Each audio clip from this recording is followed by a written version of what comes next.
नमस्कार। सत्यार्थ न्यूज में आपका स्वागत है। जन अधिकारी सेना सामाजिक हिंदुत्ववादी संगठन के जनसेवक गण लगातार क्षेत्र में गौ माता की सेवा में कार्यरत है। प्रतिदिन गौ सेवा का कार्य निरंतर रूप से जारी है। तुलसी पूजन दिवस के अवसर पर प्रदेश कोषाध्यक्ष कानाराम शर्मा व नारी शक्ति के साथ मां तुलसी जी के पौधे का पूजन कर देश प्रदेश में सुख व समृद्धि के लिए प्रार्थना की गई।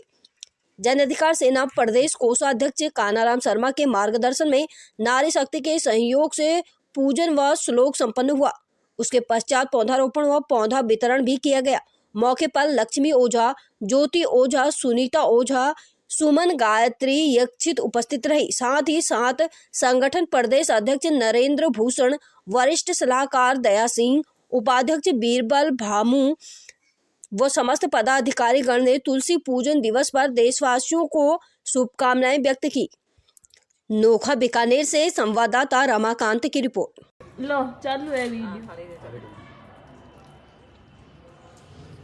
वीडियो बना लो। अच्छा करो पापू थे वीडियो